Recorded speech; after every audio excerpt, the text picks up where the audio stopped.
What's your plan for tomorrow? Are you a leader or will you follow? Are you a fighter or will you cower? It's our time to take back the power. What's your plan for tomorrow? Are you a leader or will you follow? Are you a fighter or will you cower? It's our time to take back the power. What you gonna Hello, do? this is Matt Bergman, and you are listening to the Punk Rock Libertarians podcast, episode 10. I'm here tonight with Jeff Siegel and Alexis Schlegel. How's it going, guys? What's up, man? Good. Hey, is everything okay, dude? Yeah, You're golden. playing around on your phone there? We're good, man. We're Is good. everything Just okay making now? Sure invite, Okay, know, it's not an turned off. emergency or anything. Okay, No, cool. we're I'm good. just fucking with you, dude. Hey, are you going to Porcfest this year? Yeah, dude. I'm looking to go there next week. Porcfest is taking place in New Hampshire on Rogers Campground, June 21st through the 28th, and it should be a blast. I went there the past couple years, and I'm excited to go back this year. Nice. Cool. I've never been.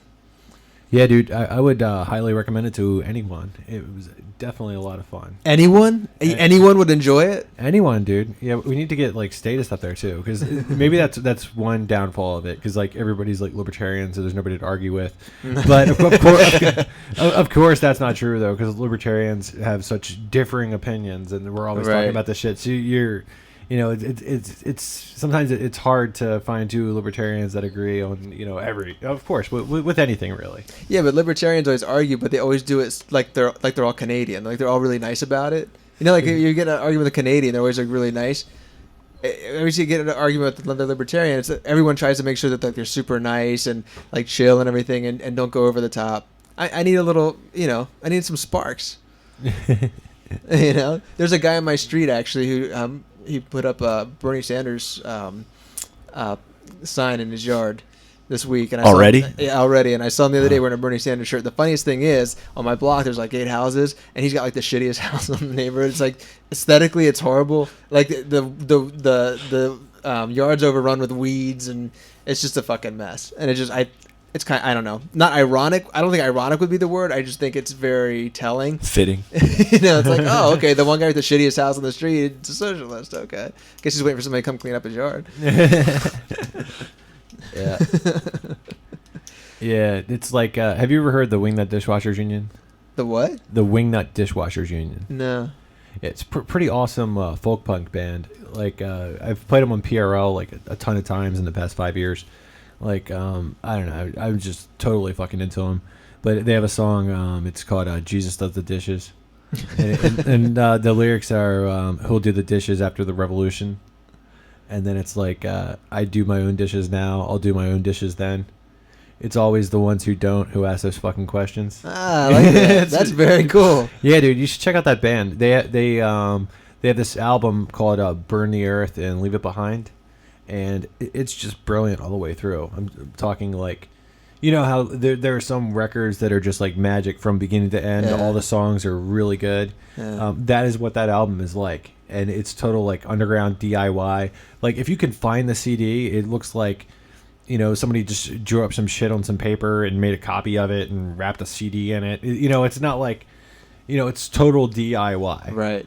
And the band is like totally obscure, like record wise. Like they most of this stuff is just out in like files over the internet. People have gotten into it. They've gotten a ton of plays on YouTube. I believe Pat the Bunny, he's actually from Vermont initially, I believe.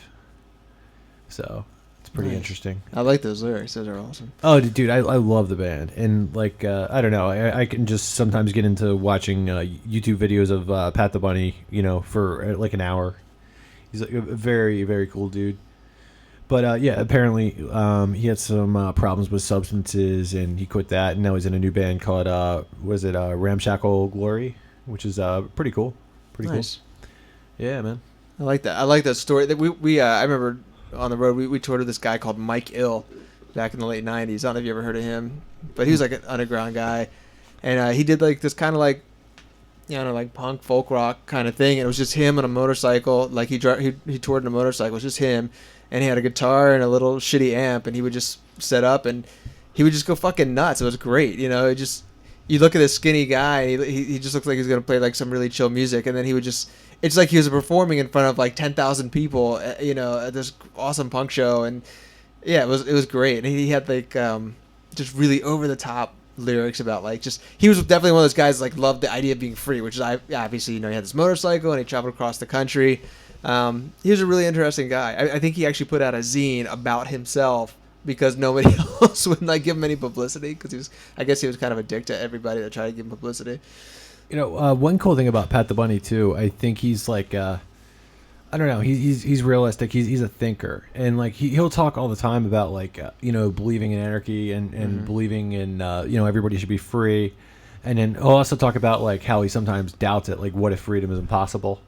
So I think it's cool how he just kind of like answers all these questions, or he goes into them, acknowledges them. I would be interested in going to Porcfest for a number of reasons, but I was just thinking about this because it's like a camping event, right? Like everyone camps out and there's like shows, and I'm assuming it's like a big field or something where everyone just kind of hangs out and does stuff. Well, it's a whole campground. It's Rogers Campground, and I believe the past couple of years, the campground is sold out, and they've actually had people crashing at like farms, like nearby farms and shit. Like some of the farmers will like rent out sections of their land for people to camp on.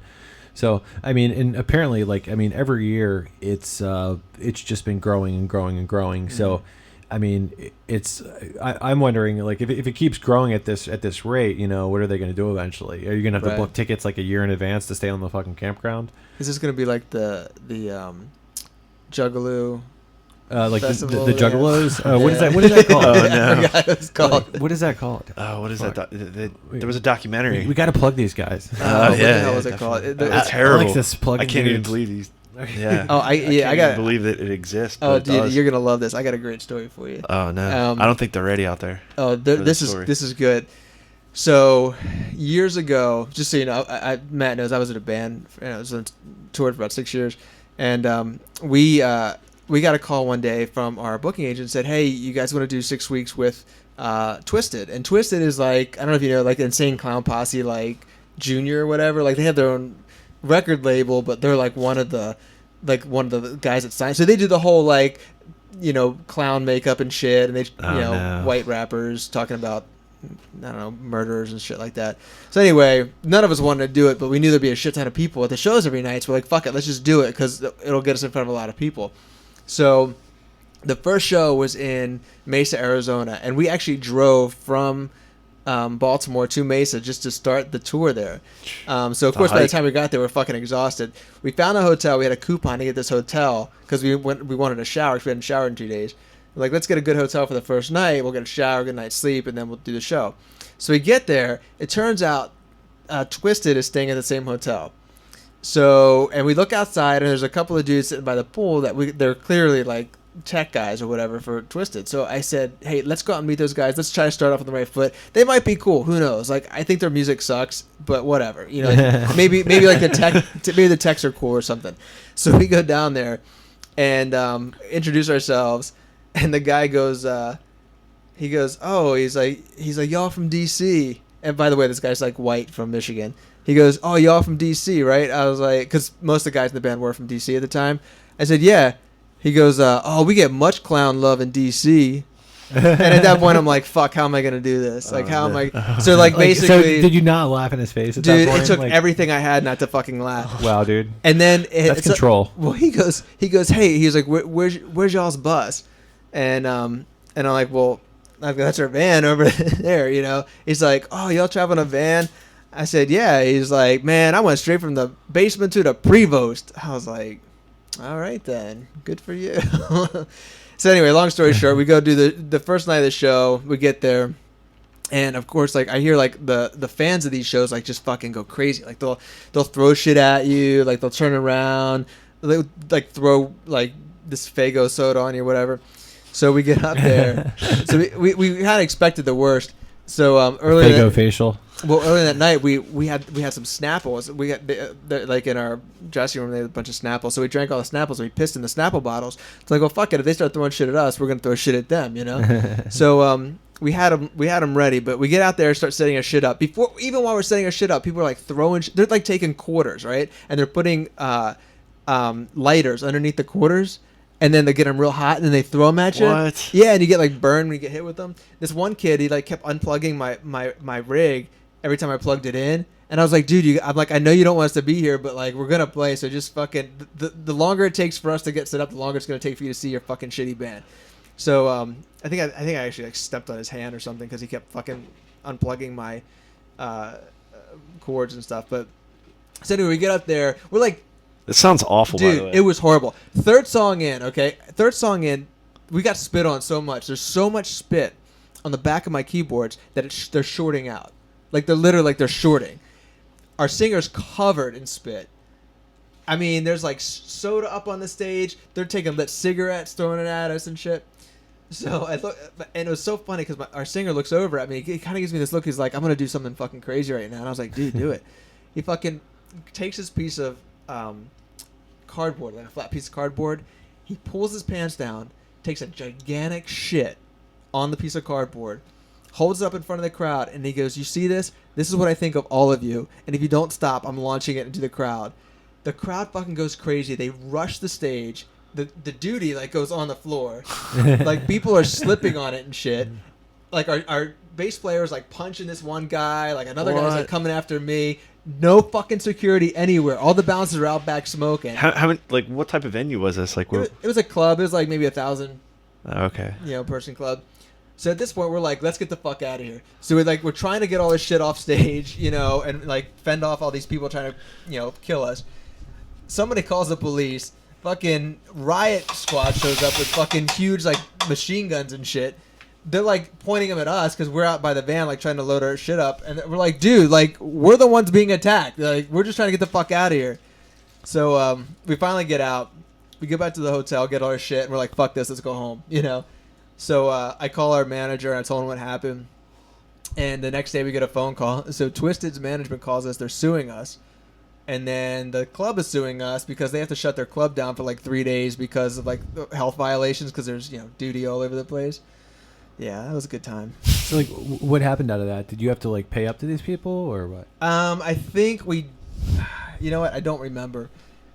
The only thing I really remember after that was, like, a week later, we played a show up in Brooklyn, and, like, a bunch of these Juggalo kids came out, and they were, like, threatening us and shit. Wow, so they were really going after you, huh? Oh, dude, they were, like, on our message boards, like, we all find your doggy ass, we're gonna beat you, we're gonna kill you, motherfucker. I'm like, why are you talking like that? You're fucking, from fucking... No. Iowa and shit. Like, you're not from fucking Baltimore. Stop talking like that.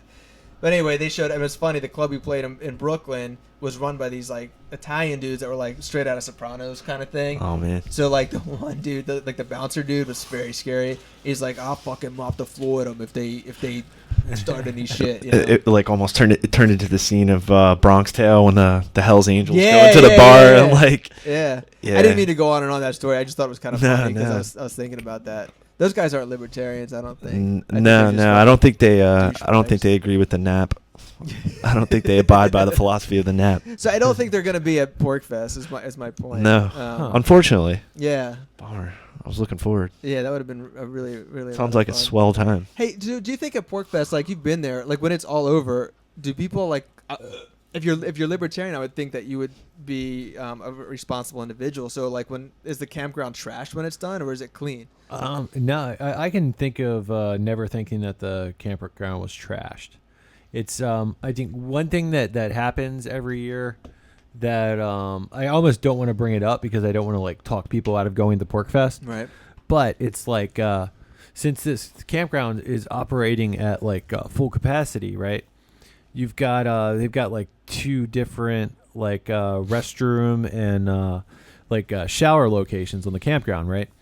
And so 2 years ago, I can remember the one like just like totally got like clogged up, right? So you couldn't flush any toilets. They had to turn like the water off, and they had to like lock the doors. And apparently like they had a plumber come, and it cost them a lot of money.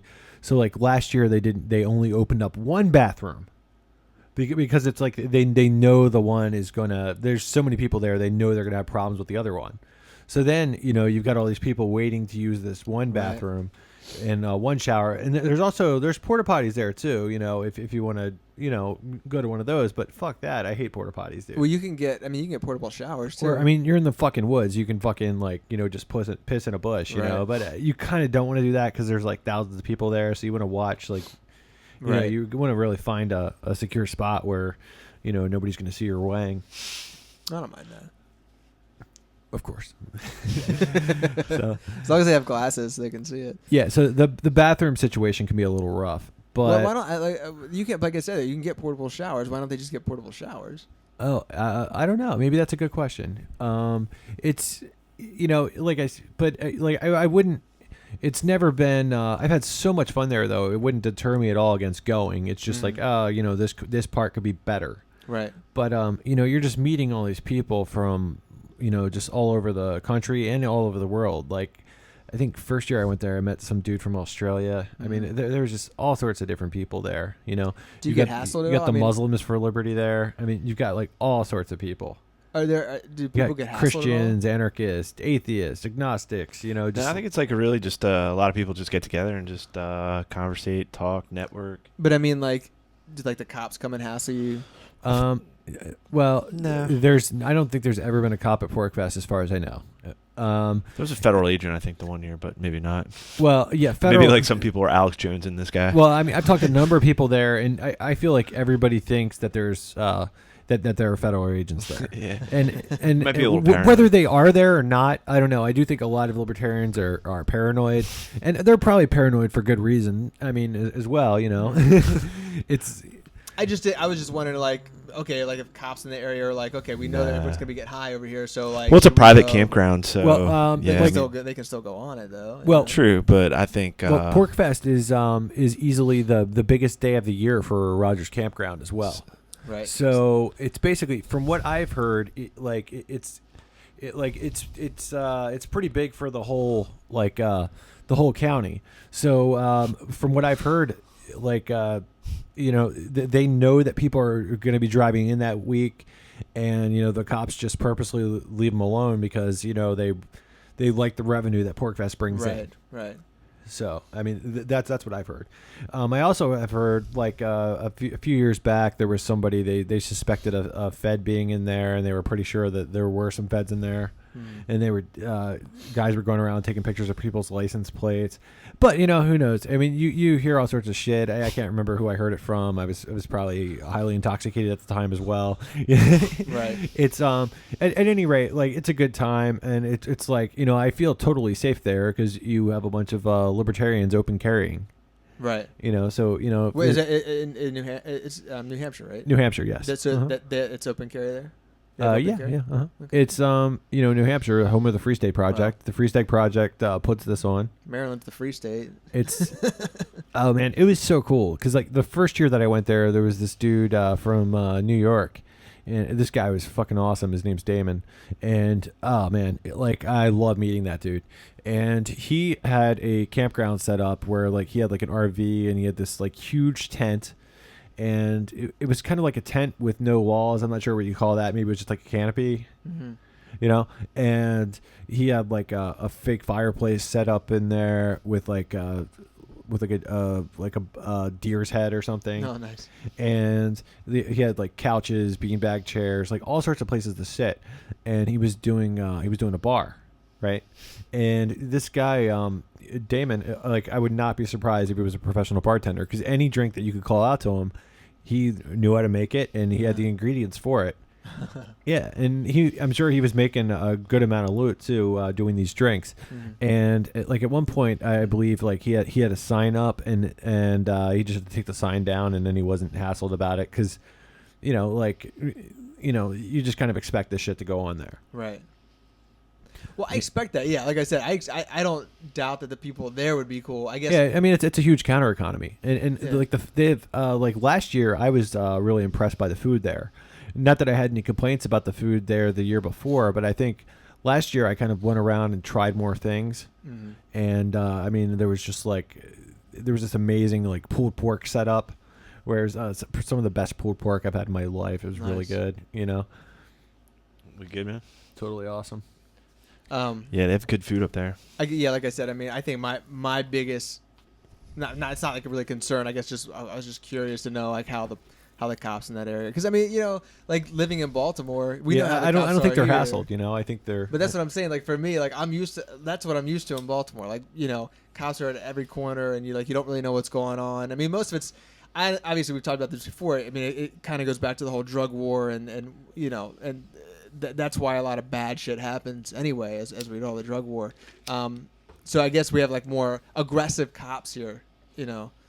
But I guess I don't know. I guess again, like I hate to keep bringing up the drug war thing, you know, but like that's, you know, that's something that we talk about a lot, and I see that as a catalyst for a lot of these angry, violent cops, you know. Oh yeah, Drug war. totally. And Yeah, I it's think it's different up there, also though. it's a catalyst for a lot of people just hating cops. Right. You know, because I mean, when you think about that, you know, 1 in 6 people who are in prison are in there for marijuana, are in there for the wrong type of vegetation in their pocket. You know, so you got one. That's 1 in 6 are in there for this plant that is like, you know, the focal point of so many like mainstream like blockbuster comedies. You know, people just think that it's fucking hilarious. You know, it's just so many people do it, from like the elderly to, I mean, just like, you know, people from all walks, like, you know, smoke weed. And then 1 in 6 people are in prison for it, you know? Mm-hmm. And I mean, it's just like a fucking joke. Because, you know, if you do it and you don't get caught, you can become president. If you get caught, you can get ass raped, you know?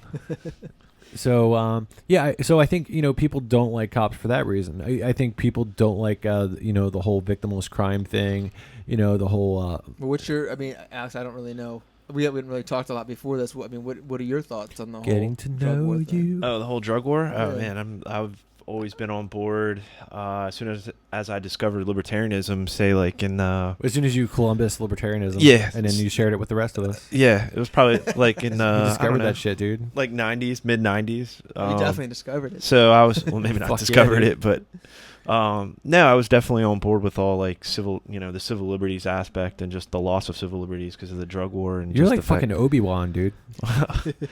But I mean, I don't know. I guess that was like one of the biggest things I was basically just that was one of the big issues that, because basically in my hometown where I grew up, Reading, like I just saw like what the drug war does. Like, you know, just it creates. I mean, it's the town I grew up in. It's all poverty. The economy, you know, it used to be a manufacturing hub, but a lot of those jobs have gone. A lot of people do drugs, and a lot of times like the murder rate for such a small city was insane. But I mean, I think it was in like FBI's top 25, like, and it's like, wait a minute, this town's like less than you know, 100, maybe 200,000 people. Like, how are the crimes, like the murder rate so high? And up there was, you know, cities like LA and Philly and, you know, Baltimore. But it basically was because of the drug laws and all the you know, the money to be made. And it was kind of like a hub between all the major cities and, you know, within a couple 100 miles. So anyways, basically I saw a really good documentary, The House I Live In. Oh yeah. Do you I guys heard check about it out? that, Yeah. I saw the trailer for it, but I haven't seen it. Yeah. So So you saw it then? yeah. Saw it last week. It's free on YouTube, so you can check it nice. out. Yeah, it's definitely, but it's done by the director who did Why We Fight, which is another great documentary. Okay. What's his name? Do you guys know? His name? You know what? I don't know, but We should yeah. look it up. Yeah, but yeah, definitely. We'll probably we'll probably post the link, so Yeah, everybody whatever, can dude. watch Sure. the video. What was I mean? Sure thing. What was your take on it? Well, basically, like my take on it was like pretty much everything I've pretty much known, but it basically goes back even further, like how these laws came about. And case in point, like they brought up like late 1800s, you know, as the industry and railroads are expanding out west. You know, basically these drug laws came about because all the Chinese immigrants that were taking jobs from, you know, the railroad jobs. So basically, you know, they couldn't just, you know, they felt threatened by the Chinese immigrants that they were going to take their jobs. Well, they can't just, you know, go around rounding people up and arresting them. So what law did they propose? Well, they outlawed opium. So, you know, large swaths of Chinese immigrants were just locked up, rounded up. And so it goes into like how like basically a lot of these drug laws are social engineering, and it really gets into like the racist aspect of the drug war. Not to mention just they interview a prison guard in the movie, and just how, and he worked at a private prison. So when you have all these influences, it's like the prison industrial complex where, it's actually profitable for so many different industries to keep such a high incarceration rate in this country. I mean, we have like the highest incarceration rate in the world per capita. Like, do you guys watch Orange is the New Black? Nah. I saw the first season of it. Yeah. Oh, okay. It's pretty awesome though. But it does kind of like. I was just binge watching season 3 because it just came out on Netflix a couple days ago, and somebody gets. I remember in one of the scenes, like somebody gets let loose from the prison early, and then another prisoner makes a comment like. Bullshit. Drug prosecutions, aren't as serious as they used to be. Something like that, And I thought that was kind of telling of the times, because I think more and more people are waking up to those, to basically, the war on drugs being such a fraud, Right? Yeah. So I thought that was pretty cool to see in this, like really hot show. Yeah, they talked about that in this documentary, just about the fact that, like, all right, so if you're caught, they bring up mandatory minimums, and they interview a judge who basically is like, where it doesn't matter what this individual, whether it was one time or multiple times, whatever the case may be, it could be, but he has to throw at least 20 years at this individual just for having possession of a set amount of drugs. So it really brings up the disparity, like I said, like the racist aspects of it, cocaine and crack cocaine. Like if you were caught with just cocaine, powdered cocaine, you were getting less time than if you did crack cocaine. It was just like, and the only difference, it's the same drug, but just the disparity and all the mandatory minimums is just insane, and they really talk about that in this documentary. It's interesting you bring up the private prison corporations. I've written about that before, with Corrections Corporation of America is like one of the biggest ones, and I believe that the private prison companies are like the second or third largest contributor to state and local campaigns across the country, because they make so much money off these deals.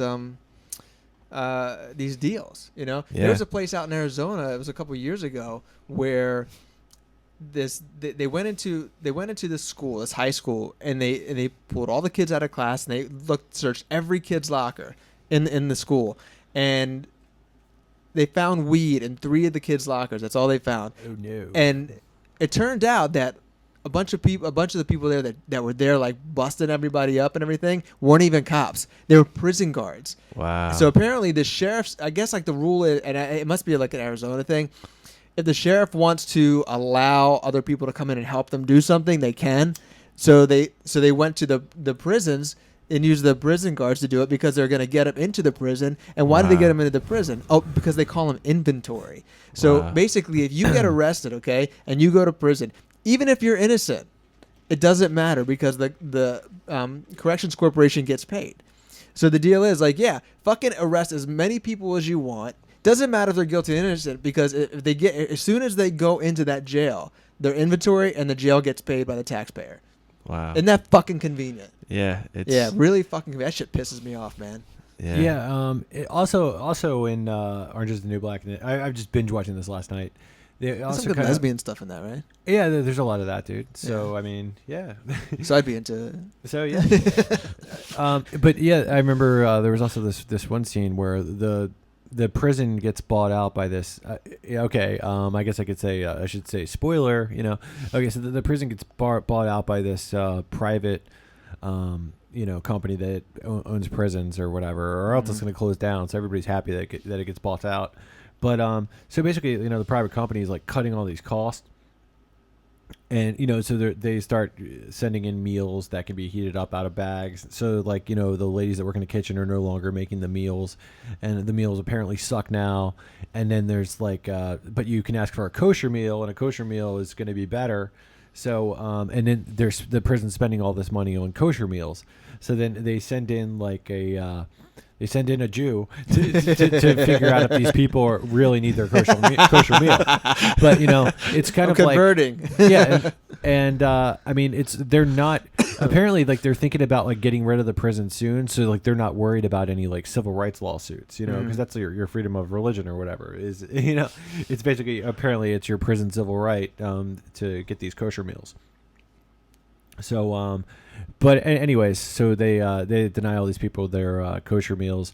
And, you know, they deny books for the library, legal books for the prisoners to work on their cases, which, you know, because they're just only concerned in like the short term and making money right then. Whereas, like, if they got these books for these prisoners to work on their criminal cases, it might actually save you money.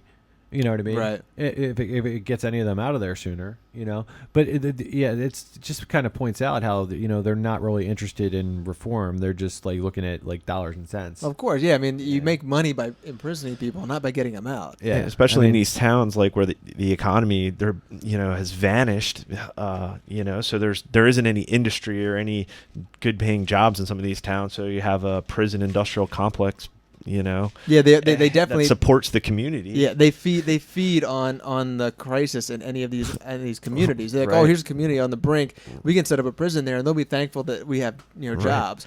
So imagine if you were running for office in said county or state, and you're like, well, I want to be soft on crime, or you know, I want to repeal some of these laws. Well, yeah, that's not going to go over too well. So, yeah, definitely going to lose out on all that revenue, and it's such a vicious cycle, and it really. This documentary is really good. It touches on all aspects of the drug war, and just how much of it's such a failure. Yeah, I really wonder. I mean, I'm sure it's going to be like everything I already know or believe, but I'd like to see it. I mean, just because you know everything. Well, I know like 99% of all things in the world, not 100%. All right. Okay. But you know how it is. Like we were talking about at Porcfest, you know, like, oh, you're going to talk to a lot of libertarians, and yeah, there'll be some disagreements, but for the most part, like, I would say philosophically, you're probably pretty much close to being on the same page anyway. Yeah, totally. So, but I mean, that's fine though. I mean, I still want to see the movie. It's so weird because I mean, as a libertarian, you're never going to find a point in your life where you're so close to so many people that are on the same page. Right. You know, I'm sure you'll still find so much stuff to discuss. You know, it's really cool. You know, the last couple of years, you know, you go there and I know I learned a lot about Bitcoin. Mm-hmm. You know, that was a hot topic the past couple of years. Yeah, it's definitely such a sharing of ideas when you go up there, because everybody gets into the liberty movement or the libertarian movement or the voluntarist movement from different angles. An orgy of ideas, if you will. And yes, and so you know, everybody has their niche, and it's really good to kind of like, you know, meet like-minded people and just exchange ideas. You guys have both been there, right? I have probably about 3-4 years ago.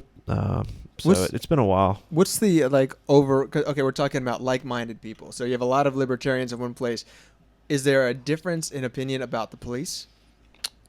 Yeah, yeah, yes and no.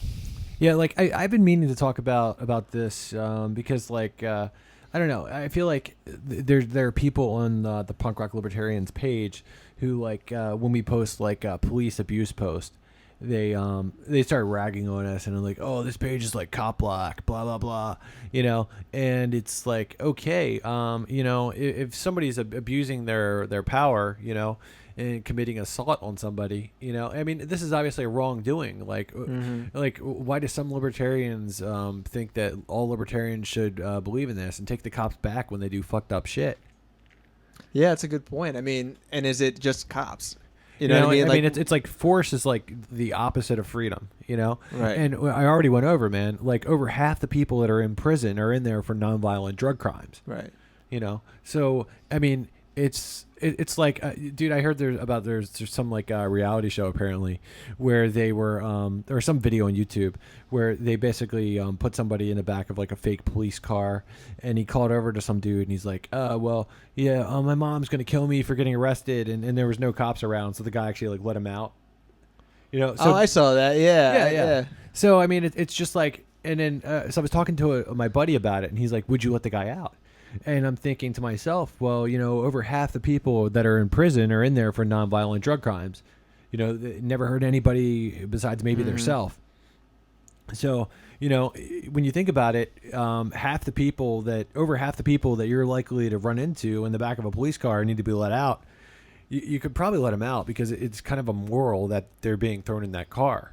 You know, if you do live in a free country, you know, Would you let them if you're out? free, or if you're free, you own your own body. You know, would I let them out? Yeah. Then you get into that question, and it's like, you know, if somebody said, yeah, I mean, I'm getting busted for like a baggie in my pocket, would I let them out? I'd want to let them out. But then You don't know if you'd that's also, really why they're there. Exactly. Yeah. That's the other thing too. You know, people could just lie to you. Yeah, it could be like one of those killers that escaped from prison up in New York. You know, But- let me out. I just got caught with some weed. Yeah, Okay. but at any rate, over half the people who are in prison are in there for nonviolent crimes. So, I mean, you have a better percentage of freeing somebody who's innocent than you have of freeing somebody that's guilty. And those are just the people that are in prison. Imagine all the people that are arrested and maybe don't get in. Right. So I'd say you have a better shot of freeing somebody who doesn't, you know, just like as far as like numbers wise, you know what I mean? You're more likely to free somebody who doesn't deserve to be in there than you are to free somebody who does deserve to be in there. But you bring up a good point, because then it brings up a broader question, a broader issue, really, saying, well, then what? The problem is not, did this person do something that is worthy of being in jail, but you know, the system is designed to make us question this. Wouldn't it be great? This great you know, it'd be a great situation where we would never have to wonder those things, because you know, prisons aren't getting paid for their inventory, you know, or cops don't have to reach, write so many tickets every year, you know, so they can bring in enough money. Okay, I mean, so what I'm saying is, in the absence of a state-run policing system, if it was a community-run, voluntary, private situation, is this a would that? I mean, I agree. I think it would be, but would that be more beneficial than to having a state-run system where there's, I believe, more opportunity for people to kind of take advantage of poor people and minorities? You know, thoughts, criticisms. Possibly. Fuck-offs. I mean, I think I don't think we're there yet as a society on a whole. I don't even think people even think down that road. But so I think a good way to, and just like you guys were touching on about the drug war, just the fact that, like, you know, like Matt saying, you're being locked up, like, what, nonviolent drug offenses. And so it's basically like hindering the police from actually doing real police work that I think all libertarians can agree upon. I mean, like I was violence, talking to a dude like a couple weeks ago, and he knows a girl that got locked up because her driver's license was like fucking like she didn't like renew it or something. Or I mean, it was just basically like, you know, I mean, there are people like locked in jail for like bullshit. You know, there's like I think I read about some lady getting like life sentence for like stealing a jacket, or it was some ridiculous amount of years. Meanwhile, some people can get out less after killing people. Oh yeah. I mean, I don't know. The prison, the whole system is so fucked up, and the cops are just one wing of it, you know. And you know, I don't want to come out as one of those people, because I'm definitely not one of those people who's like, all cops are bad, blah blah blah. I think there are some good ones. I've said it before. I'll say it again. And I've met some good ones, but you know, my problem is, it's like, how good can you really be when there's this element of corruption in the system, where a lot of times there gets to a point where, like, if you want to be good, you have to stand up against a lot of bad people, and you know, they might fire you, they might, you know, not grab your back in a fucked up situation, you could get killed. You know what I mean? So it's like, how good can you really be and be a cop? I wouldn't want to wish that job on anybody. Well, like the whole war on drugs just disincentivizes cops, like, actually going after like real criminals, or what we would probably consider actual crime, which would be violence against another individual, property crimes, etc. But they're not, because in this documentary they hit on more that. Money, exactly. Yeah, because like there's more of an incentive for them to, basically lock up and imprison someone on drug charges. So therefore, you have more police investigating drug crimes. You're dedicating like all these resources to basically bringing in revenue, bringing in what's most profitable. So then, like, they talk about that. They had in this documentary, they interviewed the guy from The Wire, who the producer of The Wire, and he was just bringing it close to home here in Baltimore. He said, so if someone's getting promoted through the ranks because of all their said drug arrests, but yet you have someone who's, like, say, investigating murders, and it takes longer, but he's not getting that many arrests, then they're basically promoting the wrong people, and they're also just disincentivizing actually going after real crime. So it's just follow the money, like you said, Matt, and it's it's pretty eye opening. Talking about the whole drug war thing. I don't know if you guys saw this week, but Chris Christie, and I fucking just ragged him on Twitter a bunch of times. Chris Christie, did you see that thing? He came out. He was just like, if I were president, I would override anything that they've done in Colorado or Washington How State. about that 10th Amendment? Yeah, Wow. and he's just like, and we would enforce federal drug laws. It just totally like, basically I'm saying I don't give a fuck what any of these states want to do. Federal drug laws trump everything, and we're gonna arrest all these people. I'm like, and then my first response was, if you're going to go to like Washington State, I think Washington State was the first place it's been. Like, well, first of all, you got to shut down the bridges. So, but Hey, Yeah, like like one thing I'll notice about PRL, I mean, I think everybody knows, some of the dumbest shit is in the comments, and not to rag on everybody that comments, because there's a lot of awesome comments. There's some like the funniest line of the day type things, right. And I mean, some comments will get more likes than some articles. Some comments are really funny. Some comments are really awesome, but you'll get you'll kind of get those people that are like. When you mention the drug war, they're like, "Oh, great, another post about the drug war," and it's like, "Yeah, we've got the highest incarceration rate in the fucking world. Okay, over half of the people that are in prison are in there over nonviolent drug crimes. It's something worthy getting upset about. It might be the most important issue going on. Right. It's Oh, great drug war. Oh, big deal. Fucking million people being killed. I don't know them. Why do I care about it? I don't do drugs. I don't care. It just seems so insane that it is not a big issue. It's mind blowing to me every time. You're right, man. And it's kind of cool though to see people like that on the page, because it's like, okay, well, at least we know we got some of them in the audience, and these are the people that need to have this explained to, because I mean, we've made some footing in the drug war. We definitely made some footing, and so these are the people that we need to get these ideas out to.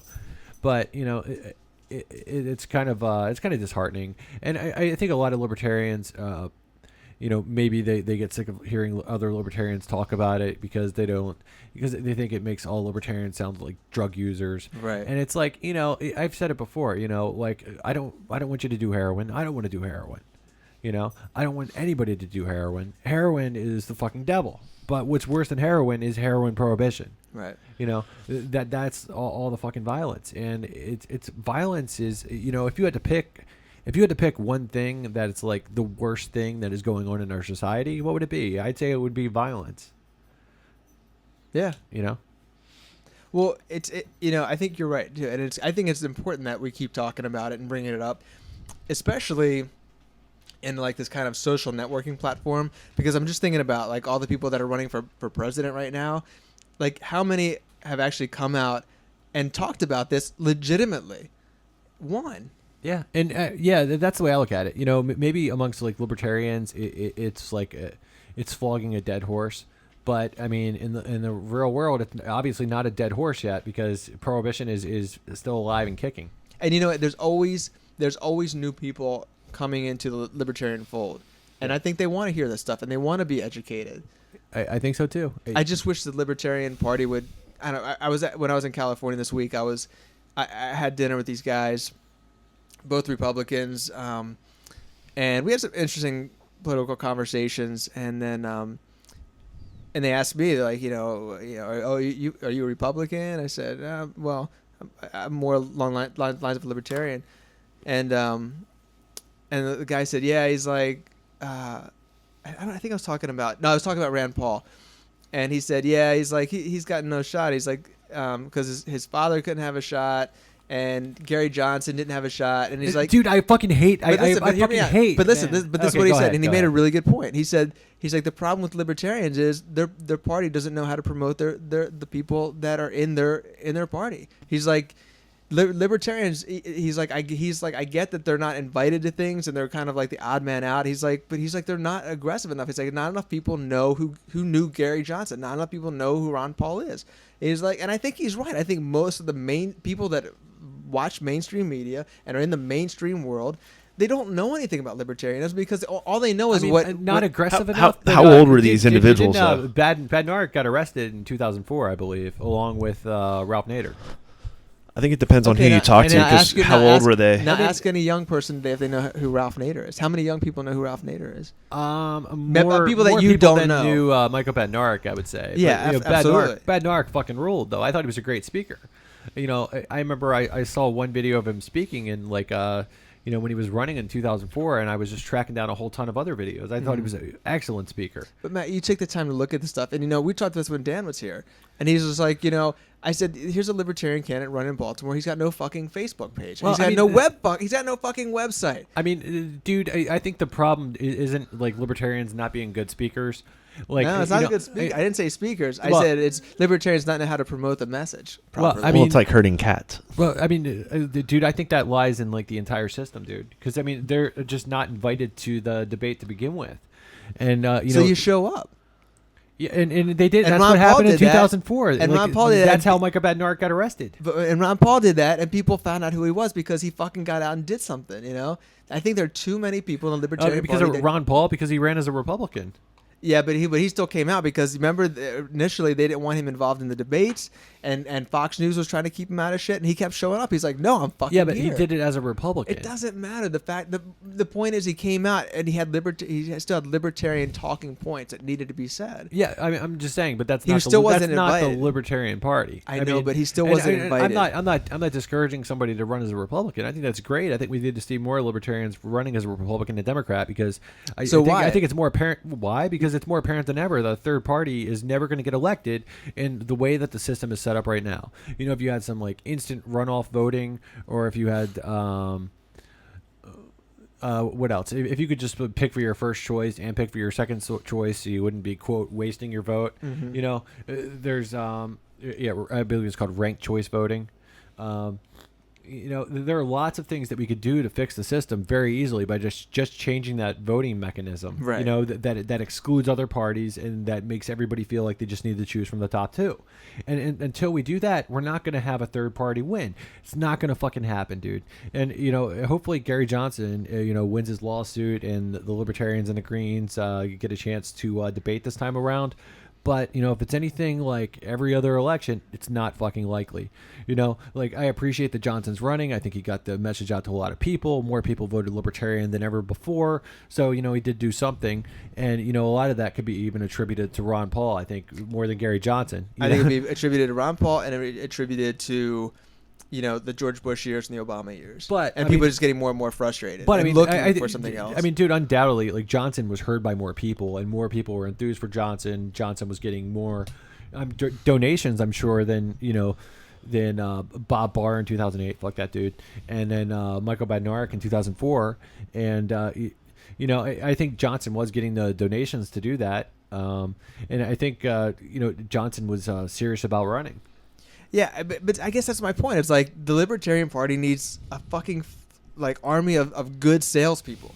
They need marketers. Well, I mean, dude, I don't think it's about really winning the presidency as much as it is about getting the message out there. Right. Okay. And- And I'm totally fine with that. Yeah. So okay, you think they need a better salesman? I mean, do you think? Okay, so who should the Libertarian Party cast for 2016? No. I'm not saying that. I'm not saying it has to be the person running. Like if you look at some of the people that run for president now, like there are speechwriters, there are people that get them on social media. Like their job is to promote those candidates.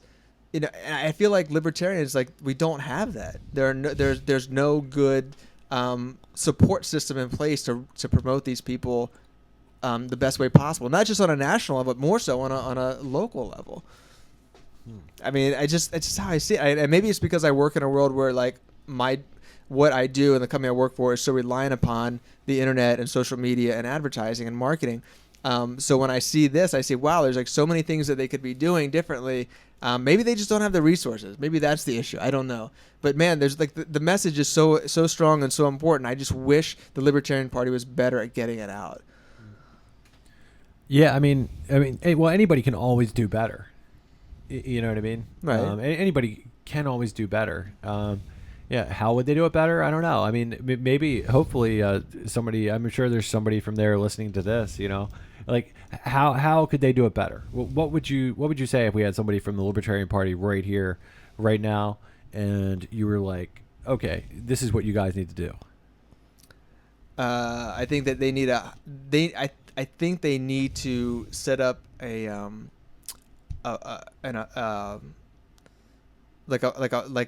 marketing department or something, or like a group of people, like people that have experience in this world and know what they're doing and know how to promote a message properly, and to find out where are the libertarians, like what's the best opportunity to get people to either vote libertarian or like check out libertarianism, And the way I look at it is, it's like you have a younger. I would say if I had to pick the areas to look at, I would say I look at the younger generation. I think there are a lot of people that are more younger people that would be way more interested in libertarian movement than older people, and minorities. I mean, I think the Libertarian Party is missing out on a huge opportunity when it comes to minorities, because quite frankly, there's no better I would say cheerleader for minorities than the libertarian movement or the libertarian philosophy. Yeah, I totally agree with that. It blows my mind that there aren't more, and I mean, and there are definitely a lot though too. But yeah, not as many as I'd like to see. I'd like to see more from all walks of life in this, because as we are all individuals. I agree with that too. But I'm just strictly from a marketing standpoint. I think there's like so many different avenues in the liberty movement. It's not quote unquote just like a libertarian party. It's like just there's a lot of people coming over from the right, and that's one thing I like to talk about with like PRL is recruiting people from the left. And I think you're starting to see more and more people from the left too. Yeah, I mean, dude, I know a lot of motherfuckers who voted for Obama. I mean, you're one of them, dude. Yeah, first time, yeah. Yeah, I mean, I know a lot of motherfuckers who voted for Obama that are now identifying as libertarian. And I mean, I even know some people that identified as libertarian then, but they just thought, oh man, he's going to be so much better than fucking Romney, or if I really have to choose, So, and I'm not going to argue about that. I mean, personally, like I thought he was going to be a warmonger all along, and I can remember when he was running. I can remember telling people that, and they're like, no, and it's like, yeah. And then when it happens, it's like, oh yeah, of course they've got their fingers in their ears. They don't want to hear it. But yeah, man, I think we can definitely win people over from the left, every side. I think people want more freedom. I think the left, I think, are going to be pretty conscious about the racism that's involved in the drug war. And I think if the left, if they're going to take body ownership seriously, they've got to be upset about the drug war. Right. And I think if they're also going to take body ownership seriously, they should pull their fingers out of their ears when I say this. And if you own your body, you own your labor. And taxation is theft. Right. You're essentially a slave. If it's a softer form of slavery where the government takes we'll say like a third of your income. Or whatever it is for different people. But they take that money and they give it to the children. Or they give it to anybody. So they allow it, or they think it's okay. Or they dole it out to the huge corporations. Like corporate welfare. That's something the left should be pissed off about. Absolutely, totally. And I mean, talk about the left. One of the biggest corporate welfare whores on the planet is Hillary Clinton. Hillary Clinton, yeah. And I don't say whore because she's a woman. I say just in general. I call a man a whore too. Dude. I mean, that's what she is. You're just a victim blamer. So, yeah, I agree. And I think that's an interesting point. If we could, look at the left and look at the right, and find the things that would appeal to both sides, I bet you could bring a lot more people over to the movement. And it's all marketing. It's like it's all your approach to, bringing about all these issues and trying to, case in point, like the drug war, talking to someone who's hard right. Yeah, they're not going to understand really like, oh, I own my body. I should be able to put whatever I want in my body, but they should see things from a civil liberties aspect, at the very least. So it's about approach, but I think the problem is just like, how old were those gentlemen that you spoke to that were Republican? I'm just curious. They were probably in their late 50s. Okay, so then they see like, oh, libertarians, they're all talking about the drug war and getting high and whatever, and they and then the left's just like, oh, those libertarians are just a bunch of gun-toting, Right. So it's like there's just this disconnect, and they love to go back into their camps because those individuals weren't. They weren't brought up, and like basically, the internet wasn't there for them to discover all of this. Where I think there's going to be a change just because our generation is younger and more open, whereas that generation's they rely on dinosaur media. They rely on TV, and they rely on, basically radio, maybe like talk radio, and basically we all know that all TV and radio is all broken up into left and right for the most part. So everybody's just like stuck in their little, bubble, and they might, so they'll be like, oh, well, I agree with libertarians on this, right, but not blah, blah, blah, because their whole mindset has been framed by, well, media. you bring up a good point. Dude, I don't know. I wouldn't give up hope on the older generations so fast though. No, but I mean, dude, personally, like I know a dude who's like, damn near pushing 70, and I've friends with him, and he's gotten into these ideas in the past couple of years. And, I don't know if he would definitely like identify himself as a libertarian, but he would definitely identify himself as libertarian leaning, and he's gotten he's gotten into a lot of these ideas, and this guy's like damn near pushing 70, and guess what, dude, he's looking shit up on his phone. Like, he's telling me about articles and shit. That's cool. And I mean, but that's rare though. That's rare. Well, there are some older people who've got the cell phones that and they've got the internet. And I mean, I think the internet's a lot of it, just that decentralization of thought, getting out more points of view. I think the internet's a lot of it, and I think older people are getting into that too. So I wouldn't like give up hope on all of them. It's also how you present the message. My mother's lifelong Republican. Dude, there's more and more people all the time are coming around through the medium of technology. And when you think about the technology that's around now, dude, 10 years ago, I would not imagine that we would be doing the things that we were doing, especially not 20 years ago. Everybody's got a computer on their phone. Right. I mean, I even thought MySpace was pretty revolutionary, Right. Well, Alex brought up a good point there. There's like this disconnect, and we need to change the disconnect to a reconnect.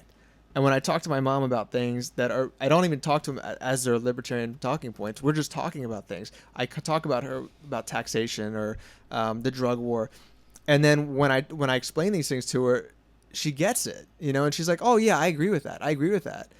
So it's kind of like, if the message is done in a rational, thoughtful way, I think we can attract a lot more people. I really do, from all generations. But again, it's the message and how you pitch the message. Word. One thing I want to put out there is just like a little like kind of like, I guess plugging for the website. We are at Punk Rock Libertarians. I think this is really cool. Anybody can submit an article to our website, and like a lot of the stuff, like basically I work a full-time job, and then like in the morning before I go to work, and then when I come home, I'm like constantly messing around with the website. And, we could always use more writers. So if you have ideas that you want to convey and get out there, we've created the podium for this. Anybody can submit an article for PRL. As long as you're not, jacking our chain, or, if you're a libertarian, we don't have to agree with 100% of what you're saying. But if you can if you have these ideas that you want to get out there, chances are we're going to post them as long as you're not trolling us, right? And you are in fact a libertarian, of course, or you identify in that, or even if you like some libertarian ideas, we're very open to different ideas and posting stuff. It's kind of the polyamory of websites.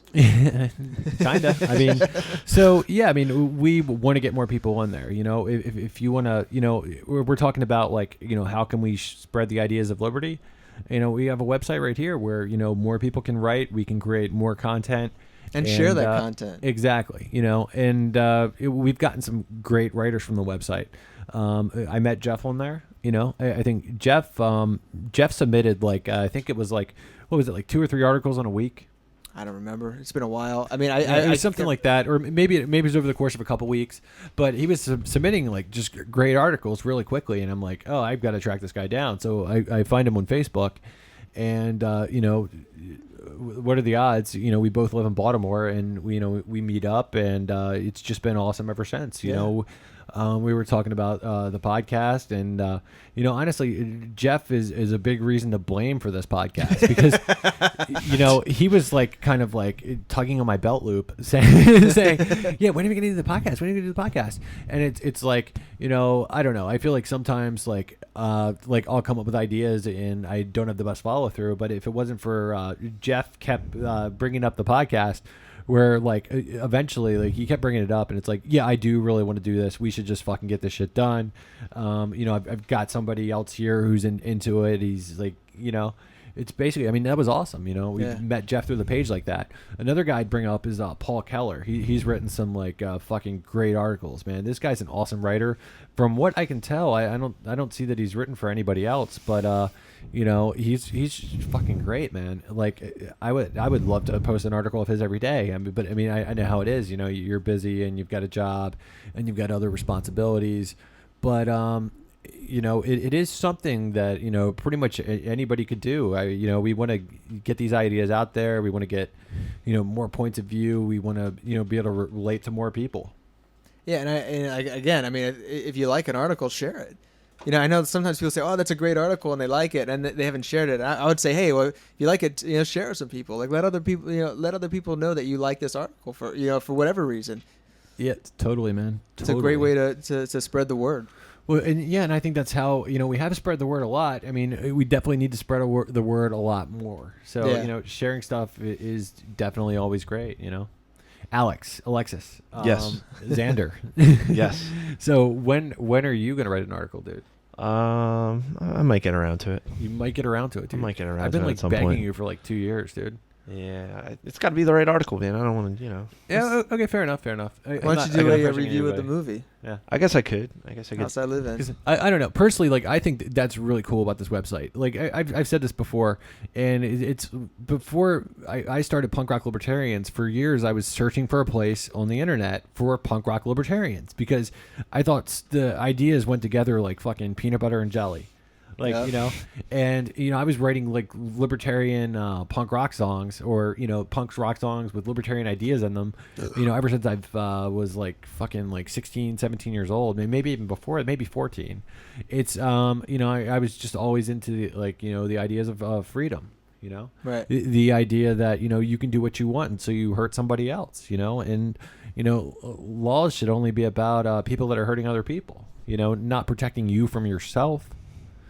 You know, so and it basically, you know, we've created that podium to where anybody can get up on there and do it. You know, I stopped procrastinating, and you know, and I've had a lot of help too from you know, Jared, who's not with us tonight, but you know, just you know, because I don't know anything about building a website. You know, Jared built a fucking website. You know. And, you know, Jeff just kept tugging on my belt loop to make a podcast. So here we are. Actually, I was after something else, but... Here we are. Yeah, tugging on something else, yeah. So, there's always going to be, like, one, like, you know, homoerotic joke every night, every podcast, I think. Only one. I don't want to limit it to one, personally. I don't know. Well, at least one. I'm just a huge fan of dick and fart jokes, man. Yeah. Just to, I think... quote a Kevin Smith movie, you know, Kevin Smith I also love, you know, but yeah, so I'm all about that shit, you know, those jokes. So, and I think you know, people seem to be digging the podcast so far. I've heard a lot of positive reviews. You know, they've got people saying that they need to be longer. We've got people saying that you know, we need to put out more every week. So, I mean, that's great. It's great to get that kind of encouragement, and I want to encourage everybody right back. You know, if you ever thought about writing an article, if you've ever thought about doing things to advance these ideas, you know, we have a place where you can submit an article. And you know, chances are, you know, we'll go over it. We do some editing, so you know, we'll correct some grammar for you. We'll try to make you sound as smart as possible. You know, not to say that we're smarter than you, but you get what I'm saying. Yeah, you're so condescending. Yeah, no, I mean, we'll basically read over your shit, you know, and let's fucking do it. You know, let's all do it together. Let's push each other. You know, I would add to that. We're gonna be at Liberty Fest, New York City. In October, doing a live podcast from there. So if anybody's going to that, I mean, it'd be awesome just to come up to the table and just introduce yourself. We'll sit down, you know, sit down with us, and we'll shoot the shit on the podcast. I was actually thinking, you know, I did not bring this up to Matt beforehand, so I hope he doesn't whip me after I bring it up now. But I was thinking, like, if there were a bunch of people that really wanted to go from, I don't know, like, it doesn't have to be in Baltimore, but like maybe around the East Coast area. If we got a bunch of people to go to Liberty Fest, New York. Maybe we could charter like a bus or a big van or something. Party bus. And yeah, like a party bus. We'll all fucking go up there together and listen to some great music and Wow, and, yeah, and that have would a be blast. totally badass, dude. You know, I mean, I think if we could get like, I think if we can get at least like 20 people to go, we could totally do that. Wow, yeah, that's a really badass idea. So maybe you guys should just, what do you think? Maybe like message the page or just reach out to you. Yeah. You could reach out to me personally, or you can message the page. I could maybe even start a group on Facebook of people coming from the Baltimore area. You're saying? I say, I mean, it could be DC. I mean, we could pick people up on the way. You know. Yeah. Okay. Like if you're in like New Jersey or Philly or something, we'll just go up New Jersey Turnpike. We could all take the Chinatown bus. Pretty badass, man. I mean, it's basically because the trip up there is going to be a while, and it'll make the trip up there more fun. And then when we get there, we'll all know each other and have people to hang out with. Yeah. Yeah. So and it would be kind of cool to like show up there awesome. and have like a representation. You know what I mean? Like we all came with PRL, we showed up, and it was just, I don't know. I think it would be a fucking blast. Yeah, that's one nice thing about like Liberty Fest and Porcfest and like all these libertarian festivals is really just getting out there and networking with people who have the same ideas. And just talking about like good ways to share them, good ways to spread the message. So that's really cool, and we could definitely do that here. So I'm also thinking about doing some Punk Rock Libertarians podcast from Porcfest. So if you listen and you're going to be there in New Hampshire, I'm Matt Bergman. I'll be around. I'll probably be wearing some T-shirt of a punk rock band like every day. But just come up and say hi. And maybe we can. Maybe you can be on the podcast. It should be fun. I think it'll be a blast. Thinking about maybe trying to do one every night and posting them the following day. So that's awesome. Yeah, man, I'm psyched about it. We have. I'm going to be bringing my equipment, and we'll have a hotel room there to record. So you can come back to my hotel room. Yeah. Really, it's just all planned to get you back to Matt's hotel room. Yes.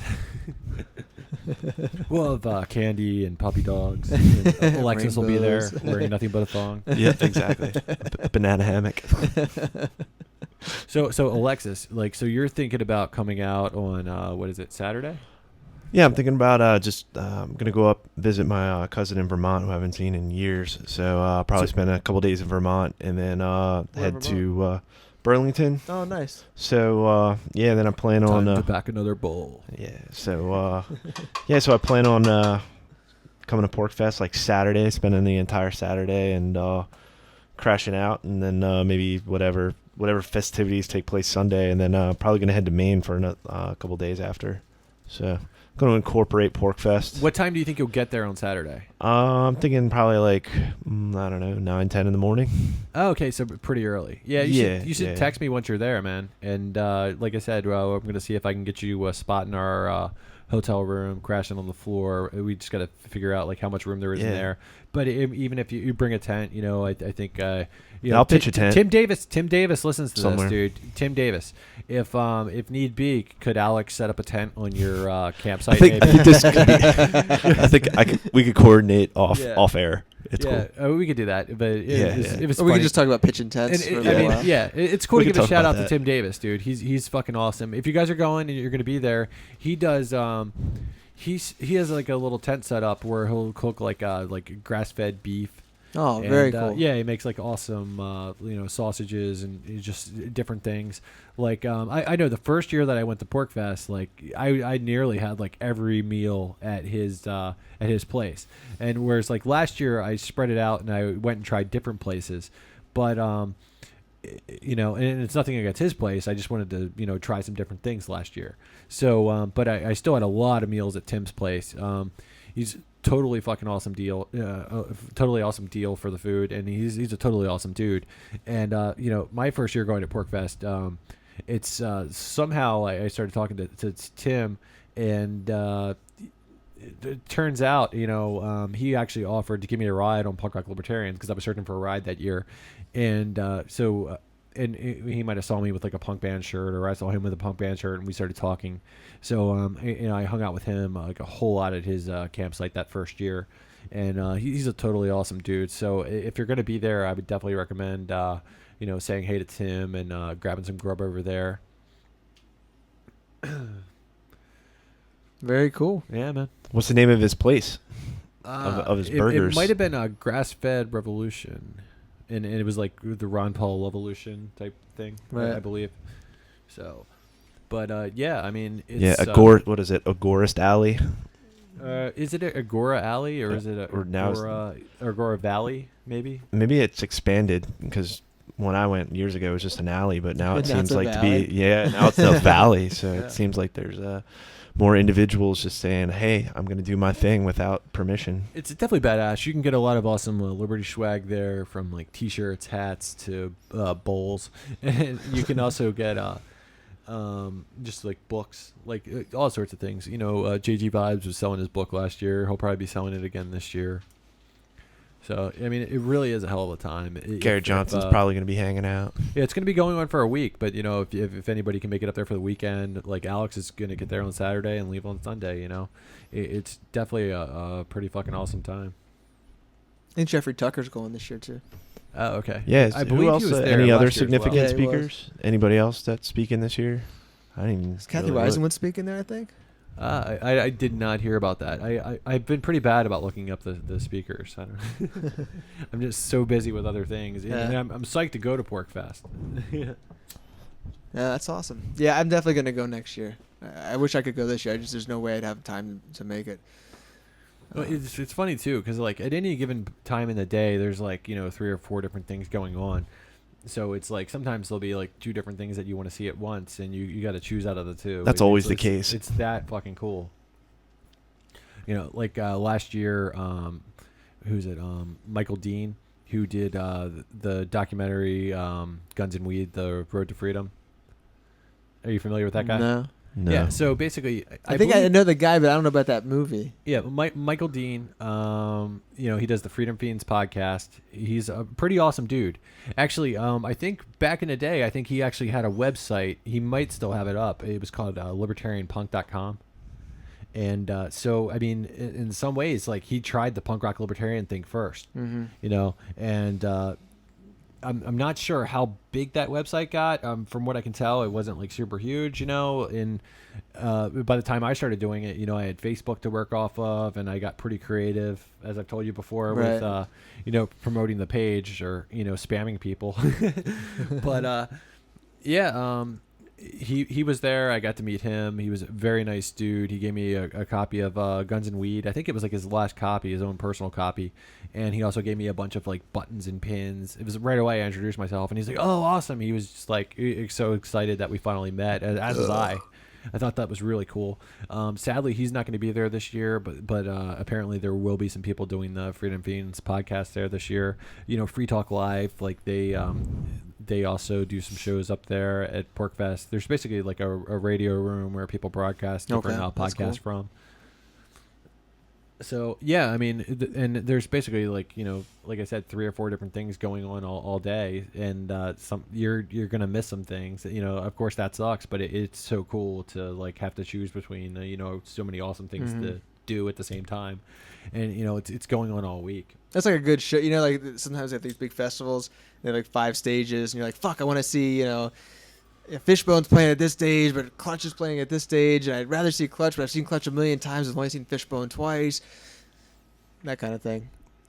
I had that horrible, catastrophe in my life at once. It was very frustrating. Oh no, yeah, it's totally yeah, like when I used to go to Warped Tour back in the day, like, and I don't know, like now when I look at like the lineup for Warped Tour, I'm just like, fuck. There's like 3 bands on here that I kind of want to see, but I've already seen them all like 20 times, and then all the other bands are like these horrible, like hipster screamo bands that I'm just not into at all. Mm-hmm. But I don't know. Maybe that's because I'm getting old. You're getting old, man. I don't know.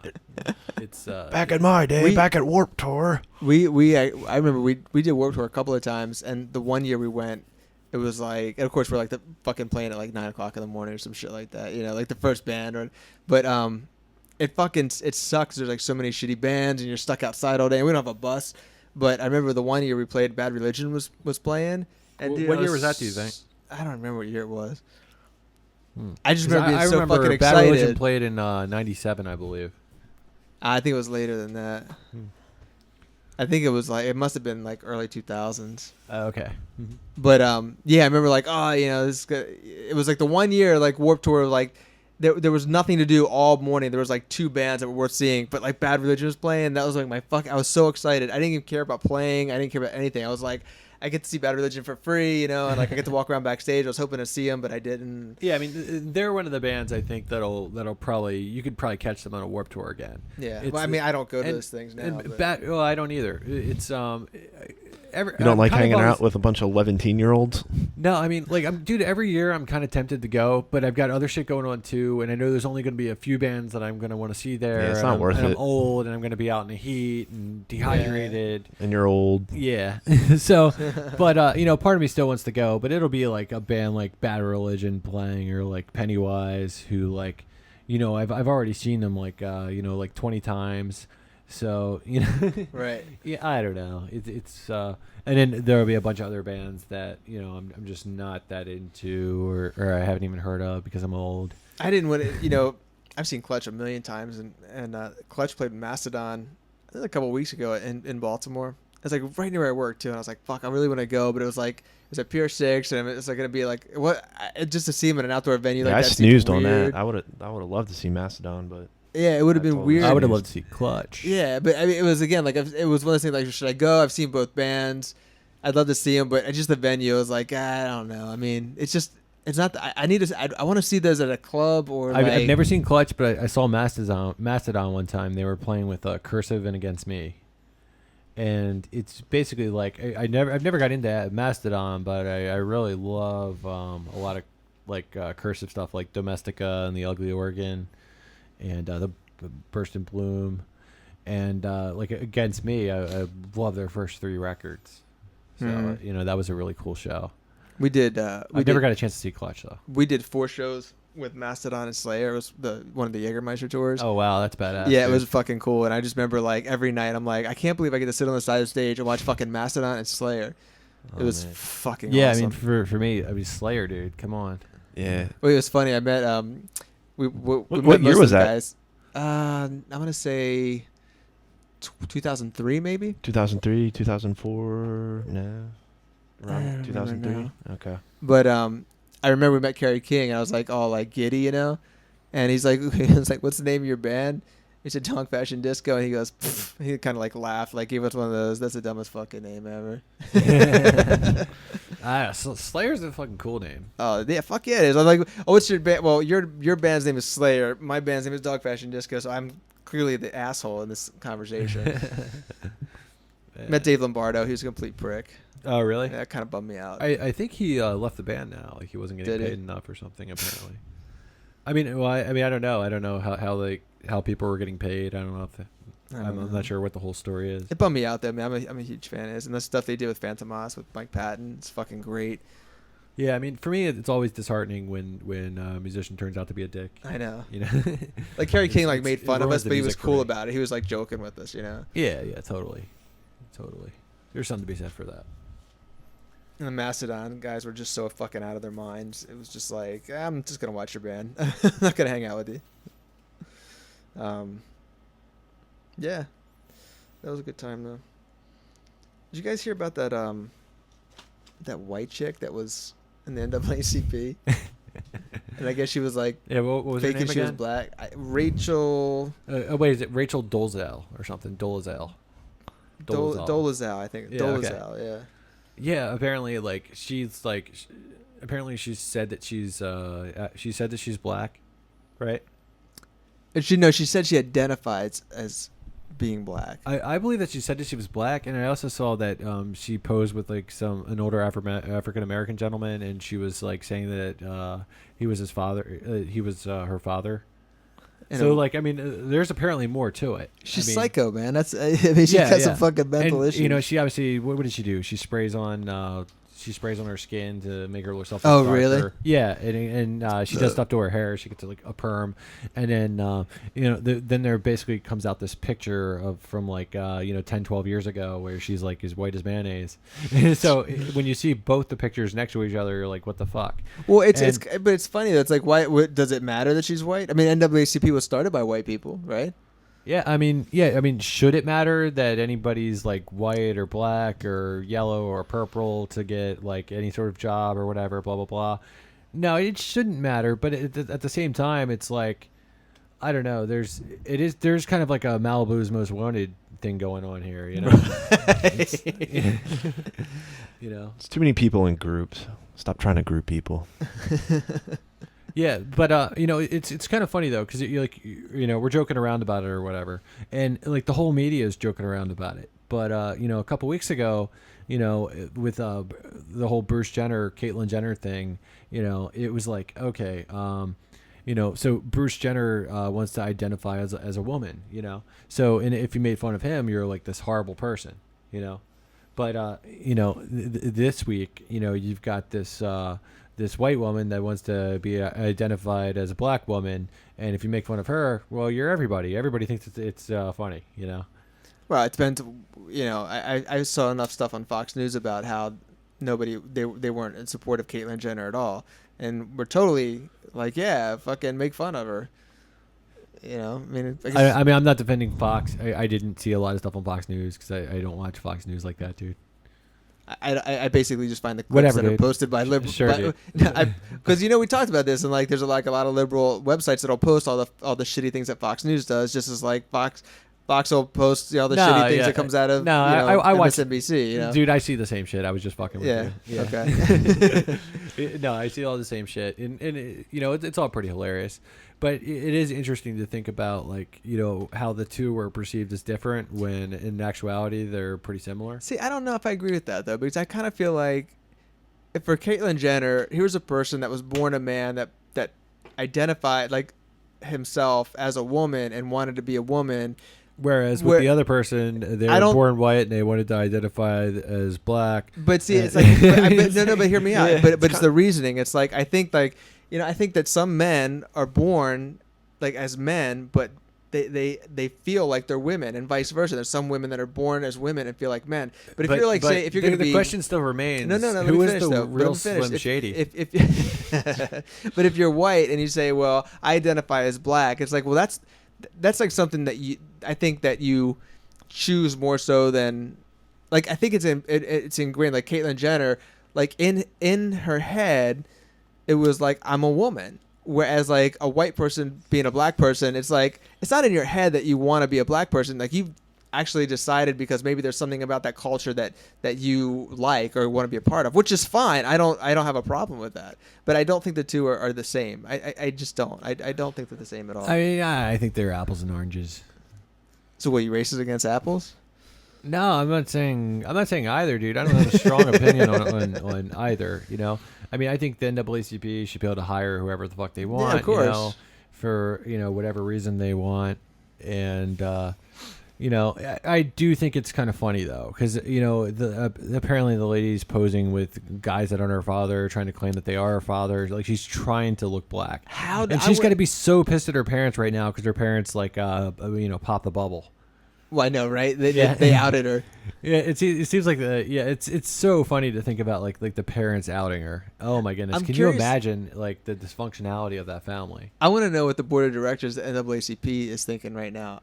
I mean, right, they're the people I guess would have hired her. So I mean, I wonder if they feel like they've got taken, or like at some point, like how do you miss these things? You know, like what if this is all a joke? Like what about like a week? Did they know that she was white, or did they think that she was black? Oh, I would suspect they thought she was black. So you think they bought it? Yeah, I think they bought it. What if? But if that tells me they didn't do any research, like it tells me that they can't sniff out an Oreo. What if like in a week brings this up all the turns out to question, be like who is the real Slim Shady? What'd you say? I'm sorry. Oh no, just like in a week if this is all just revealed as like, I was just, you know, it was a joke. It was a joke all along, like, you know, because it is like right now it's a joke, but what if it all in all was her whole intention was just to like just infiltrate and just see like if she could get away with this and just like stir up a whole media frenzy over something insignificant. I don't know. Like I think she legitimately, you know, wants to identify, blah blah blah. You know, it's fine for her, but I mean, I don't know. I mean, the way where I stand on race, like, you know, I've got no pride in my race. You know, it's whatsoever. Like, I just don't give a shit. You know, because I didn't do anything to. I didn't do anything to be part of like the white race or whatever, or I just You're didn't do doing a anything. huge disservice to the white devils here. Yeah, You know that, I right? mean, it's just whoa, what a huge coincidence. Why am I going to be proud of that? I'm proud of something it's that has to take nothing pride to do in. with you, right? Yeah, nothing that I did. I Right. mean, it's I was born very fortunate to be a white man in this country, and yeah. I mean, it is what it is. Well, I don't take pride. At the same time, I'm not ashamed for things that I didn't do, Right. things that I had no hand in. And I don't know. I mean, I feel like it's kind of waste of time to either be proud or ashamed of your race. I think we need to just get past race. Well, yeah, I agree, and I think pride is kind of a tricky thing anyway. I mean, people take pride in things that, like you said, it's like has nothing to do with what you. I mean, take pride in like an accomplishment of yours. If you've done something that's really great, then take pride in that. Yeah, But like if you dropped like a really huge turd, Right, I'm and very you want to proud take of pictures that. of it and send it to your friends. I do that. I do that sometimes if I got a really good one.